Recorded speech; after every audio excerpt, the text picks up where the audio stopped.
Je continue les formules donc, qui se trouvent à la page 66 et 67. Alors, pour voir d'autres formules, j'ai juste créé une nouvelle table, T-formules. Alors, dans cette table, j'ai utilisé un champ référence article qui est en numérique, un champ article qui est en PHTVA en numérique, quantité en stock en numérique. Il faudra mettre la primaire sur référence article.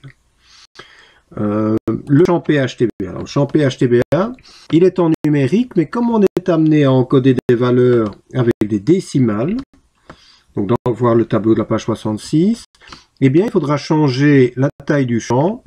Il ne faut pas laisser entier long, mais vous devez changer par réel simple. Et l'étape suivante, ben, simplement encoder les données telles que présentées à la page 66. On sauvegarde donc cette table sous le nom T-formule. Ensuite, on demande de créer un formulaire. Voilà. Le formulaire est ici, j'ai déjà commencé à le créer. Et dans ce formulaire, je dois incorporer certaines formules. Donc par exemple ici, il me faut une formule pour calculer la TVA. Si la TVA s'élève à 6%. Donc pour insérer ma formule, je vais dans l'onglet Création. Je vais utiliser le bouton AB, zone de texte. Je clique pour incorporer ma formule. Pour garder les mises en forme que j'ai déjà mis en forme, je vais cliquer sur une des zones de texte ici.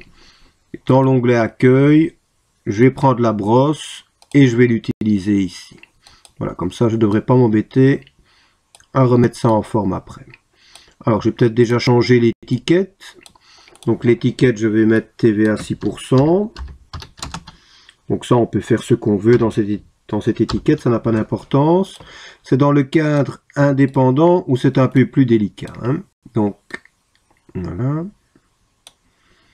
Donc ici, je clique et je vais mettre ma formule. Ben, ma formule, c'est égal au prix hors TVA multiplié par 6 divisé par 100. Donc multiplié par 0,06.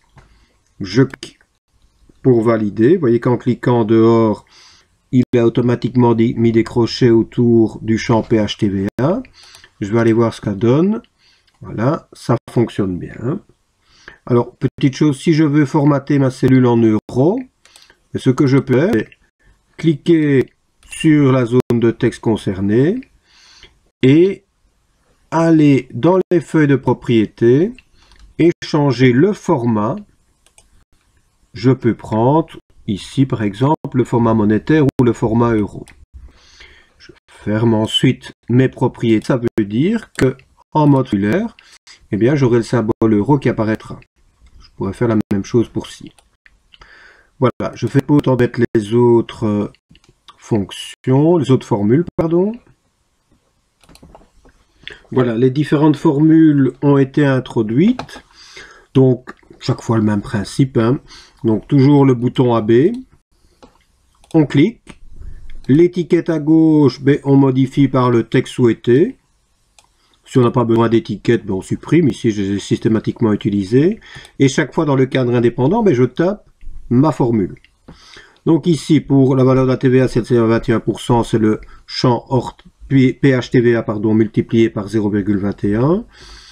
Pour avoir le prix TVA comprise de 6%, ben c'est le prix hors TVA multiplié par 1 augmenté de 6%, donc multiplié par 1,06. Prix TVA comprise 21%, ben c'est le prix hors TVA multiplié par 1 augmenté de 21%, donc par 1,21. Alors ici, la valeur du stock hors TVA, ben c'est la quantité en stock multipliée par le prix hors TVA. Et pour avoir la valeur du stock, prix TVA compris, si la TVA s'élève à 6%, eh bien c'est la même formule, si ce n'est que j'augmente ça, je multiplie ça par 1,06. Et pour la valeur du stock, si la TVA s'élève à 21%, eh bien c'est la quantité en stock multipliée par le prix hors TVA, multiplié par 1,21. Donc c'est un peu fastidieux à faire, mais on peut imaginer, si on a 50 000 articles en stock, eh bien automatiquement pour tous les articles, tout est mis à jour. Je vous montre, je bascule en mode formulaire.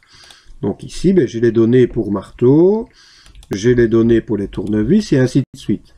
Donc je l'ai fait une fois les formules et c'est valable pour toutes les données. Voilà, il me reste plus qu'à enregistrer mon formulaire sous le nom F formule. Voilà. Et OK. Et donc, dans la vidéo suivante, je vais répondre aux questions du chapitre 5 qui se trouve à la page 67 et 68.